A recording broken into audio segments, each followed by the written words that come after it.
gravando a nossa aula de hoje, certo?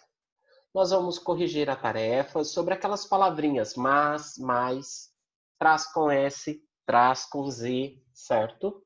E logo na sequência vamos conversar um pouquinho sobre pontuação. Lembrando que temos aula hoje e depois somente na próxima semana. Então vocês têm um tempinho aí de intervalo depois desta aula. Então vejam só. Lá na página 86, nós temos alguns exercícios sobre aquelas palavras que nós estudamos na aula anterior. Tio, Oi. como é que faz para saber quantos que tiram na prova? A minha eu já corrigi, João Marcelo. Se você clicar sobre a prova, ou lá na Iônica você clicar sobre avaliações e atividades, você vai encontrar o quanto você acertou na minha prova. Agora, eu não sei se os outros professores também já corrigiram. Provavelmente não, né? Hoje tem prova de quê? Não, Hoje não não tem não. prova. Não tem? Amanhã tem. Ah, vocês estão com a vida Amanhã muito tem, eu acho que fácil, é gente. geografia. Ah, tem que ter prova todo dia, pelo menos umas duas. Não, Joyce? No militar era 2 provas por dia. Não, mas eu tô falando agora nessa situação online, né, João Marcelo? Não, tá doido, ninguém aguenta, não. Aproveitar que vocês estão em casa, entendeu? Faz prova todo dia daqui até o Natal. A gente nem precisa interromper. Acabou uma, já faz outra. Não, tá tudo. Ah, então tá. Então vamos lá. Exercício número 1. Analise o emprego das palavras mas e mais na frase a seguir e assinale um X na alternativa correta. Queria ter acordado mais cedo, mas me esqueci de ligar o despertador. A história da vida de muitos, né?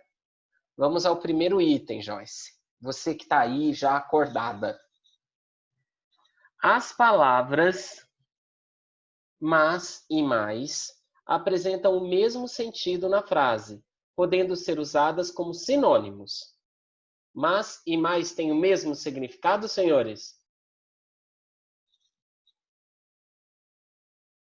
A palavra mas liga duas orações, indicando oposição entre elas. E a palavra mais intensifica o sentido da palavra cedo.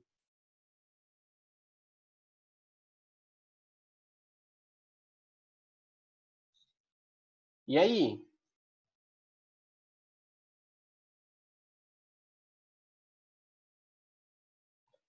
Olha a outra opção. A palavra mas indica oposição e poderia ser substituída sem alteração de sentido por portanto.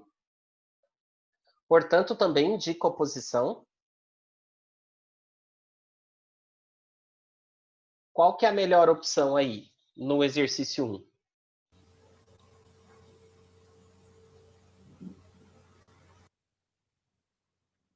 A segunda? A segunda. Perfeito. Celular de novo, né? Não começa a porcaria de você que vai ver.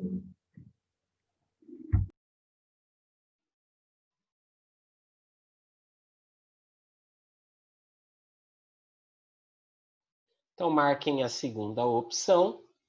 E agora nós vamos completar as frases com mas, mais, traz e traz. A professora sempre traz bons livros para lermos.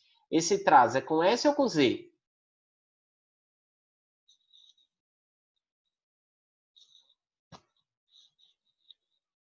Com Z. Isso, obrigado. A professora sempre traz com Z bons livros para lermos. Mais dia, menos dia, eles vão se apaixonar pela leitura. Esse mas é com I ou sem I?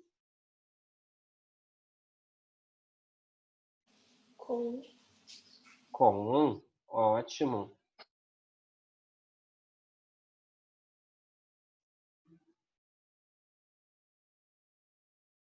Mudem para a fila de trás. Como é esse trás? Com S. Ótimo. Indica lugar. Ela se emocionou, mas Bruno não entendeu por quê. Mas, sem o i. Isso. O conto traz importantes ensinamentos. O com z. Isso, do verbo trazer. É alternado esse de trás e trás? Não sei. De mais e trás? Porque aí também poderia trazer. O conto Não, não daria certo. daria não. Eu o convidei, mas ele não aceitou. Mas, ué, o sem o i. Quem está por trás dessa brincadeira? Brincadeira de quê? É com Z? Com S. Não. É com S. Ah, então tá bom. O ator precisou de mais luz para dramatizar a cena. Com I.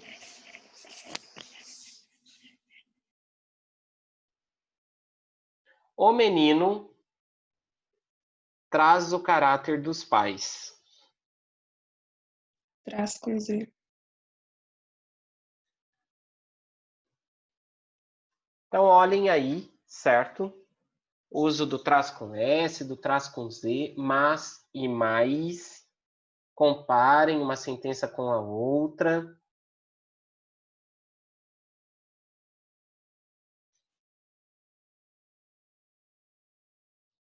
Observem aí.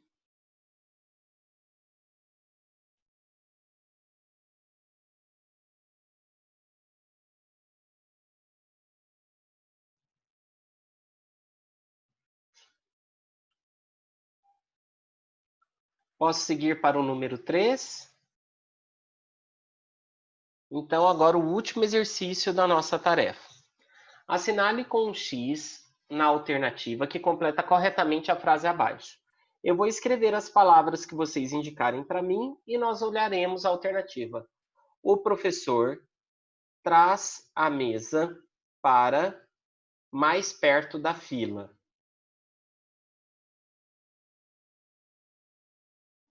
Traz com Z. Traz com Z. E o mais perto da fila? Mas com I. Com I.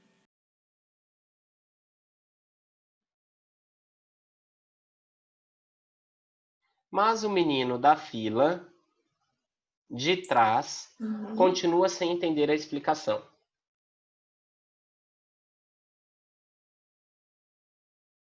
Sem I. Mas sem I. Isso. E o último traz? Traz com S.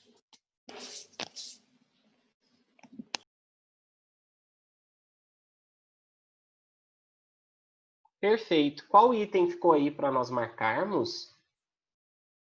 Traz com Z, mais com I, mas sem I, traz com S. É a última. Perfeito. Tarefa corrigida. Vocês são o seleto grupo de pessoas que sabem a diferença de traz com S, traz com Z, mas e mais. Agora, todas as crianças farão lo seguinte, chicos. Eu preciso que vocês retornem para a página 71. Página 71. Vou colocar aí no chat. Depois alguém tem alguma dúvida, qual é a página? Tudo bem com você, Beatriz? Você anda quietinha nas últimas aulas?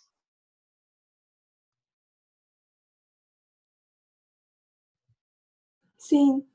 Sim, então tá ótimo. E o Luiz Gustavo, que sempre foi muito quietinho, tá tudo bem aí, Luiz Gustavo?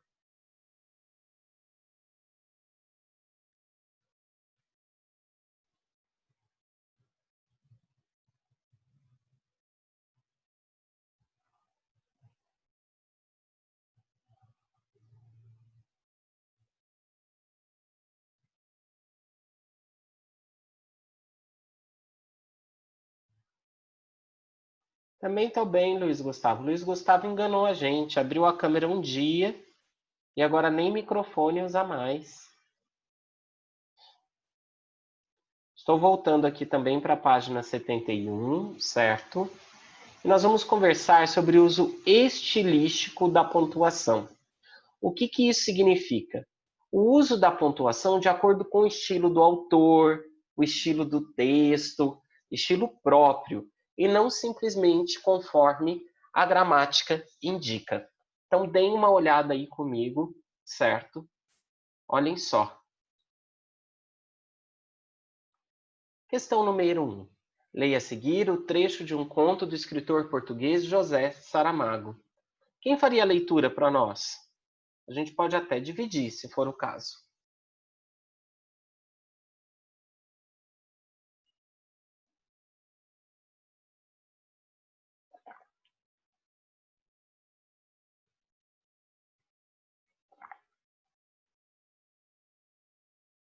Quem faz a leitura?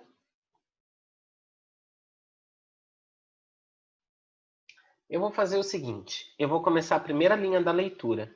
A hora que eu parar, eu falo o nome do próximo, e falo o nome do próximo, Cada um vai ler um pedacinho, tá bom? Então, vamos lá. E tu para que queres um barco? Pode-se saber? Foi o que o rei de fato perguntou quando finalmente se deu por instalado, com sofrível comodidade, na cadeira da mulher da limpeza. Maria...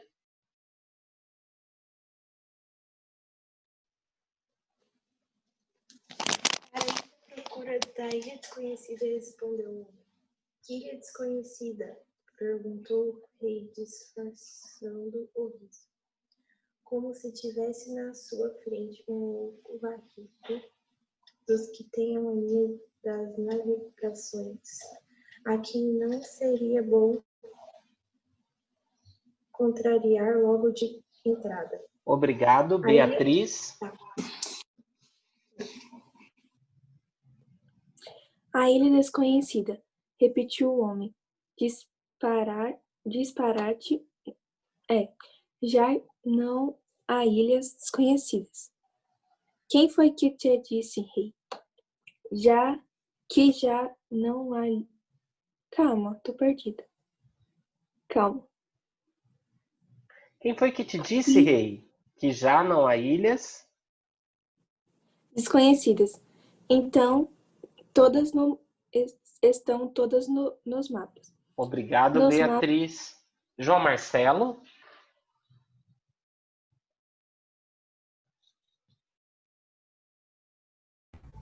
Eu perdi aonde? Nos mapas só estão. Nos mapas estão as ilhas conhecidas. Que ilha desconhecida é essa que queres ir à procura? Se eu pudesse dizer, então não seria desconhecida. Obrigado, João Marcelo. Rafael.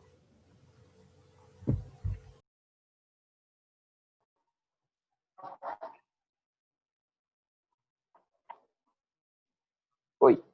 Oi, pode continuar a leitura. A quem eu fiz tu falar dela? Hã? Que? Pode continuar a leitura. A quem eu vi tu falar dela? Perguntou o rei. Agora mais sério. A ninguém nesse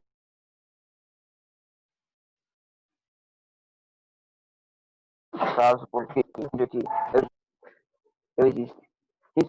Obrigado, Rafael. Agora... Porque...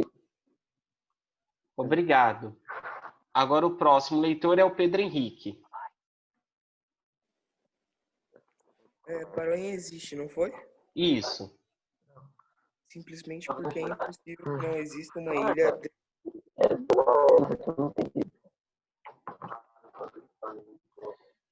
Pedro Henrique, pode fazer a leitura. Simplesmente porque é impossível que não exista uma ilha desconhecida. E viestes aqui para me pedires um barco. Sim, vim aqui para te pedir um barco. Obrigado. Ana Júlia. Vou dar-te um barco, mas a tripulação terás de arranjá-la a tu.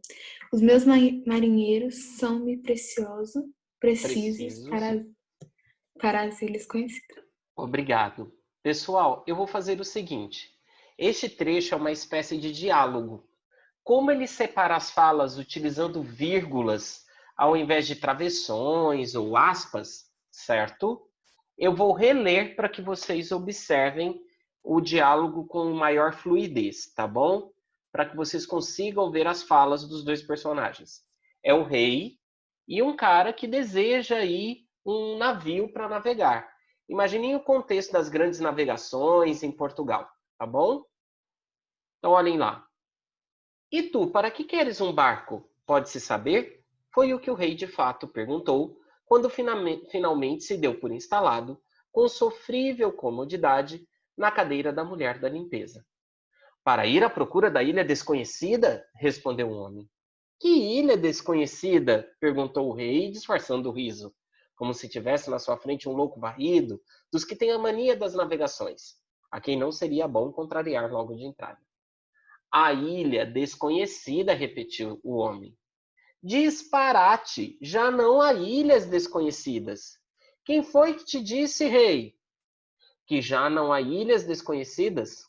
Estão todas nos mapas. Nos mapas só estão as ilhas conhecidas. E que ilha desconhecida é essa de que queres ir à procura? Se eu tu pudesse dizer, então não seria desconhecida? A quem ouviste tu falar dela? Perguntou o rei, agora mais sério. A ninguém? Nesse caso, por que teimas em dizer que ela existe? Simplesmente porque é impossível que não exista uma ilha desconhecida. E vieste aqui para me pedires um barco? Sim, vim aqui para pedir-te um barco. Vou dar-te um barco. Mas a tripulação terás de arranjá-la tu. Os meus marinheiros são-me precisos para as ilhas conhecidas. O texto é de José Saramago, O Conto da Ilha Desconhecida, certo? Espero que com a leitura dessa forma tenha ficado um pouco mais fácil para vocês observarem a alternância entre a voz do rei e do homem que pede um barco, certo? Para que vocês saibam, José Saramago é um grande escritor português do século passado e do início deste século. Ele viveu até aí o início dessa década em que estamos. Além disso, pessoal, o José Saramago é o único prêmio Nobel de literatura na língua portuguesa. Então, é o único escritor de língua portuguesa a receber um prêmio Nobel de literatura, tá bem?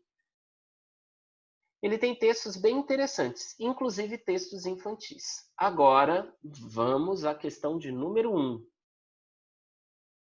Qual situação é representada nesse trecho? Então, o que foi representado aí? O que vocês acham?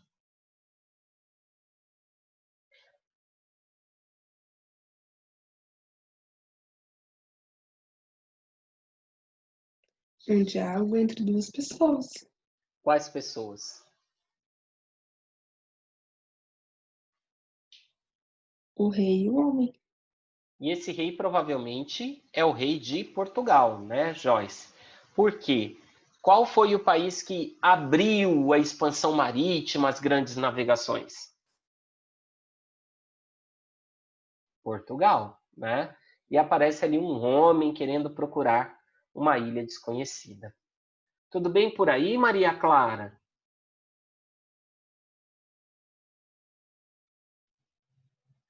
Agora vamos à letra B. Que sinal de pontuação predomina nele? Qual sinal de pontuação aparece aí o tempo todo? Vírgula. A vírgula. Obrigado, Ana Júlia.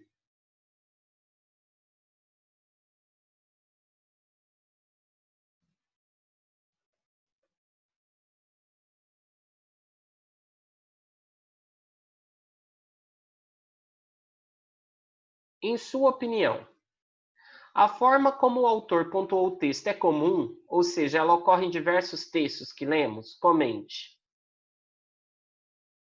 Quando vocês leem os textos por aí, é dessa forma a pontuação? Não, geralmente texto com diálogo a gente lê com travessão. E geralmente, quando termina uma frase, o que a gente costuma colocar, Ana Júlia? Ponto. Ponto. Então, a resposta é não. Pois em outros textos, frases são finalizadas com ponto na maioria das vezes. Além disso, junto a falas, utiliza-se travessão ou aspas.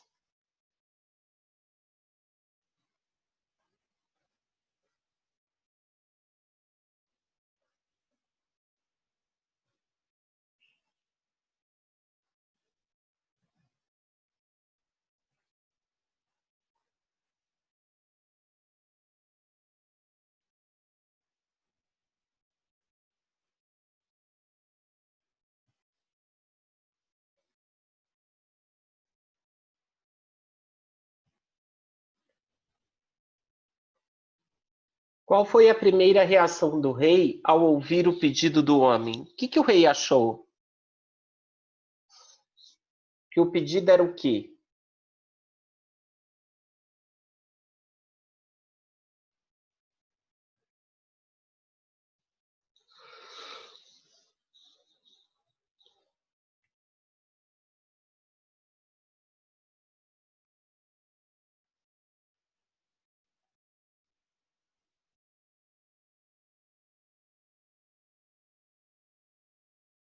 Ele acreditou no homem?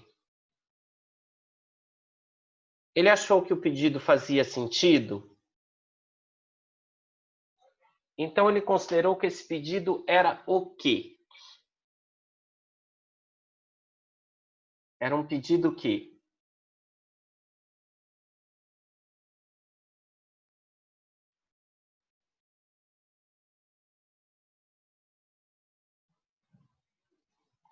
ele considerou, gente, o pedido absurdo. O rei considerou o pedido absurdo e tratou o homem com descaso.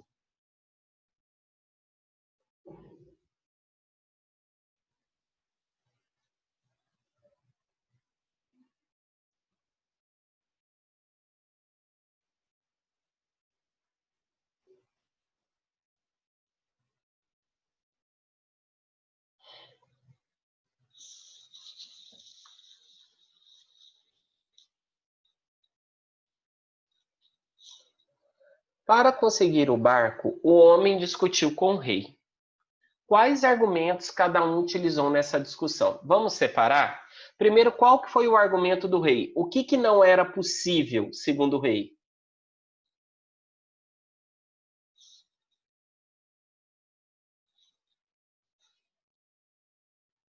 Não era possível existir novas ilhas.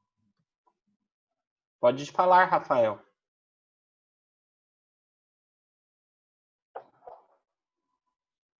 Eu falo a mesma coisa. E o que o rei falou além disso? Por exemplo, ele falou que todas as ilhas já estavam no quê?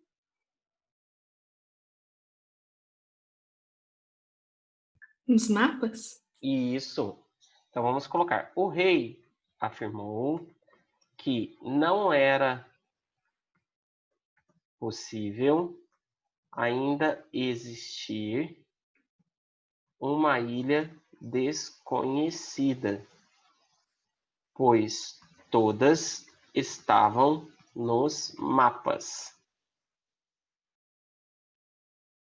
E o homem argumentou falando o quê?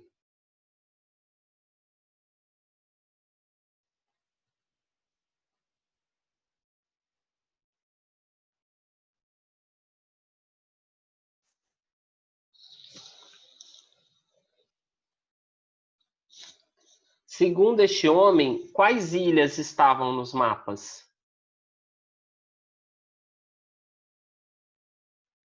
as conhecidas. Isso. Porém, o homem argumentou que nos mapas estavam somente as ilhas conhecidas. As desconhecidas, não. Ele foi esperto.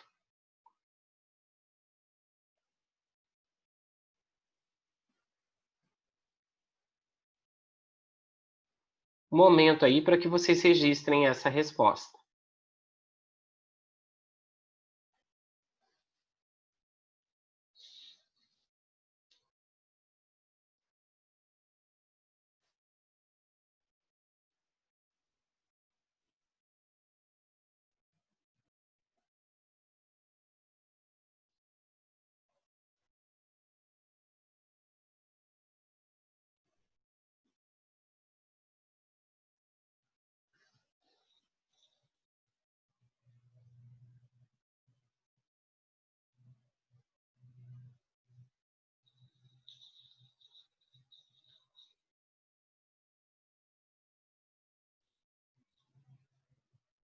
Podemos seguir, senhores?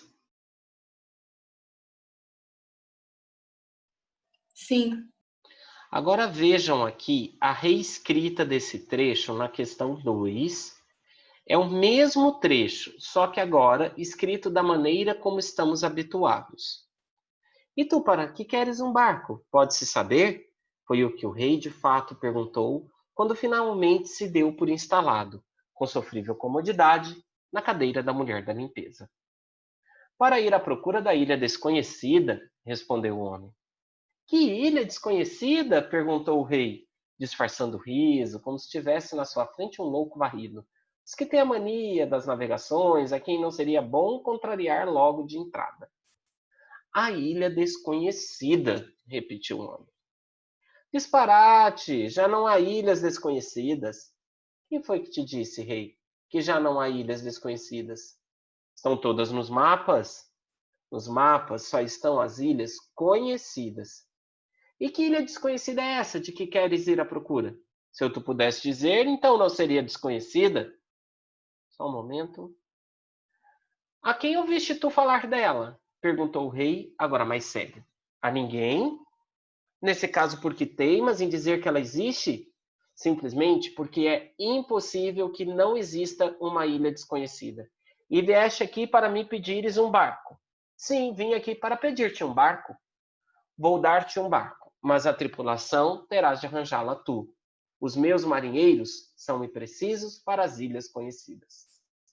Como foi a leitura da segunda versão do conto? Mais fácil ou mais difícil que a leitura da versão original? O que vocês acharam? Mais fácil. Mais fácil?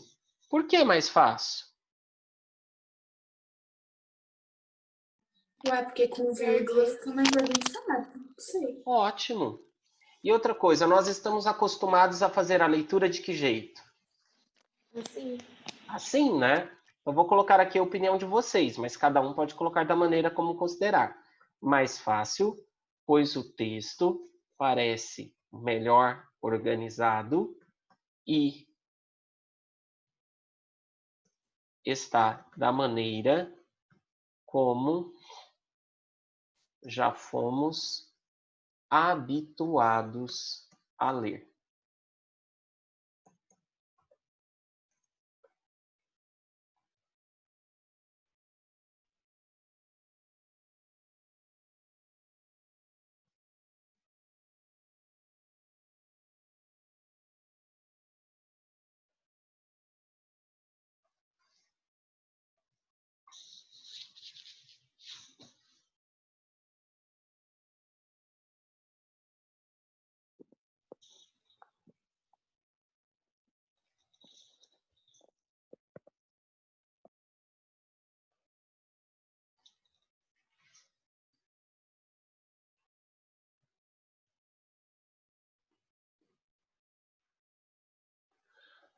Os textos apresentam o mesmo conteúdo, mas são estruturados de forma diferente. Quais são as diferenças entre os dois?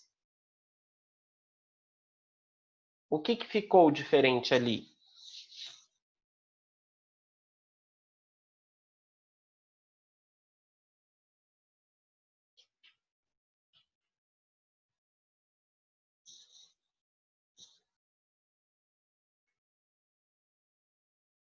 E aí? O uso da travessão e da vírgula? Então, a pontuação. E outra coisa, faz um favor para nós, Ana Júlia. Olha o texto da página 71 e conte para nós quantos parágrafos tem lá.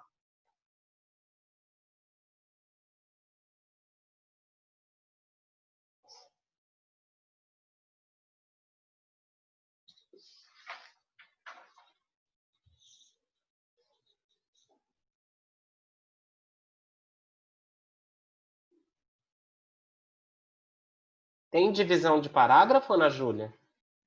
Não, tem um só. É um só. E no da página 72, pessoal, tem divisão de parágrafo? Passa para outra linha? Tem.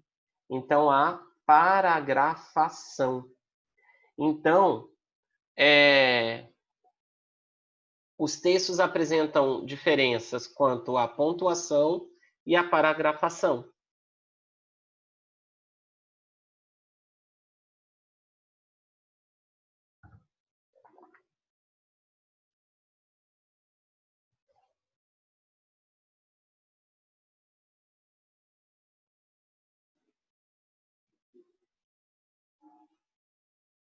Beatriz, você lê essa caixa amarela para nós?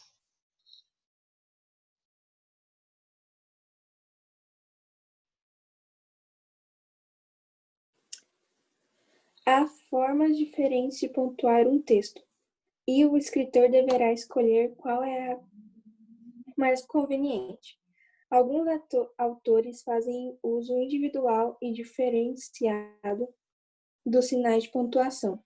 Trata-se de um uso estilístico dos inúmeros recursos que a língua oferece para a comunicação por meio de texto Escrito, certo? Então vejam aí, pessoal. A pontuação nem sempre vai acontecer da maneira como estamos habituados e de acordo com a gramática. Alguns autores vão utilizar a pontuação com estilo próprio. É uma pontuação estilística, de acordo ali com a escrita daquele texto. Então, no caso do José Saramago, ele separa as falas das personagens com vírgulas e vai colocando uma alternada com a outra. Então, o uso estilístico da vírgula por Saramago, aí na página 73. Observem aí os trechinhos com alguns exemplos, tá bem? Em alguns trechos do conto lido, o uso da vírgula não é feito de acordo com a norma padrão da língua portuguesa, mas com a expressividade do autor, que utiliza esse recurso para construir sentidos em seu texto. Veja alguns exemplos. O emprego de vírgula em vez de ponto final para encerrar uma frase. A ninguém, nesse caso, porque teimas em dizer que ela existe. Então vejam que ali no a ninguém teria que vir ponto final. Nesse caso, porque teimas em dizer que ela existe, ponto final de novo. Mas ele utilizou vírgula. O uso da vírgula e da letra maiúscula no início das falas, em vez de travessão para indicar mudança de interlocutor em seus diálogos. O homem, que ilha desconhecida? Perguntou o rei. Então, ali, ao invés de colocar um travessão antes da fala do rei, ele colocou vírgula e começou com letra maiúscula, para indicar fala. O uso dos pronomes interrogativos, verbos e expressões na composição da fala do personagem, em vez de interrogação, para que o leitor perceba quando se trata de uma pergunta. A quem ouviste tu falar dela? Perguntou o rei, agora mais sério.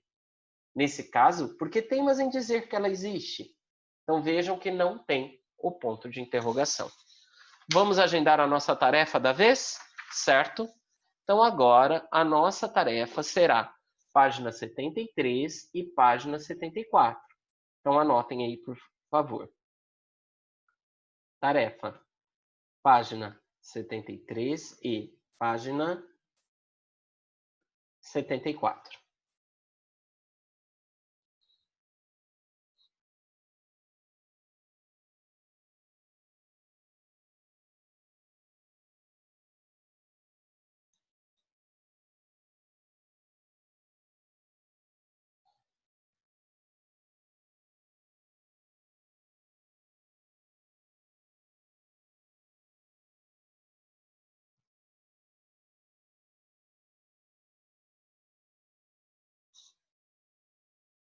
Tarefa anotada, tudo em ordem.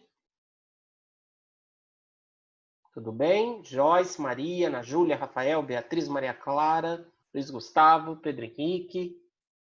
Então tá bem. Aí, pessoal, o que eu preciso que vocês observem na tarefa? Só vou fazer uma indicação aqui.